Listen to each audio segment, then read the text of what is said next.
Tell us that a crash involving two cars happened just before shots were even fired. The investigation has shut down the westbound lanes for the most of the afternoon. Now, we do have live team coverage for you tonight. We're going to begin with CBS 17's Haley Fixler. Haley. Well, it's been 4 hours now, and let me tell you, this is still a very active scene. Investigators and police have still shut down most of the westbound lanes of 440, although you can see one lane of traffic has now opened up.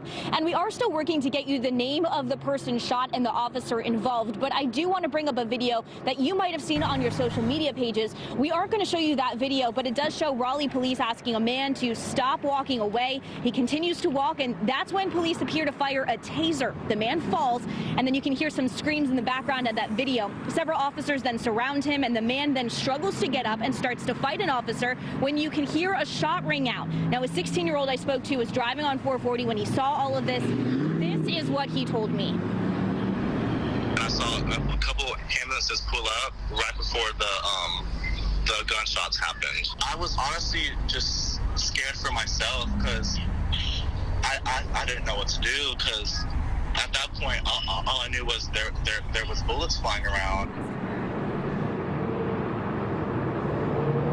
Now, there are some businesses here on Yonkers Road. I spoke to a couple of workers here earlier this afternoon. They told me they heard a couple of pops, they heard a crash, but that's about it. So we are still working to get you some more information about what happened and who was involved. So stick with us both on air and online. Live in Raleigh, Haley Fixler, CBS 17 News. All right, Haley, and we're expecting to get some more information here in just a moment. Police Chief Estella Patterson is expected to speak here momentarily.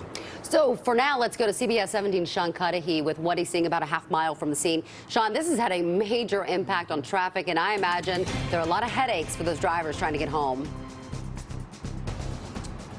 Yeah, and that continues right now, Ron and Angela. That scene Haley was showing is about a half mile, as you mentioned, back behind me. And if you look off in the distance here, you can just see what appear to be essentially endless brake lights here. Again, there is some traffic getting by, but you think about rush hour traffic, normally several lanes here. It is a slow go. I want to show you some video of what things look like in the daylight a little earlier this afternoon. For hours, cars sat here on 440 West as that continues to happen. You've seen, and then when traffic was able to get moving, as you saw, moving at a slow pace. Sky I-17 shows how Raleigh police roped off lanes of traffic to carry out their investigation this afternoon. Officers really focused on the area near that Brentwood exit from 440. You can see from the aerial view at least a couple of wrecked cars there on the ground. Now, police, again, waiting for an update here. They have not yet told us what, if anything, those crashed cars have to do with this investigation. So again, as we wait for that update from Chief Estella Patterson, we also continue to monitor the situation out here on 440, and we will bring you updates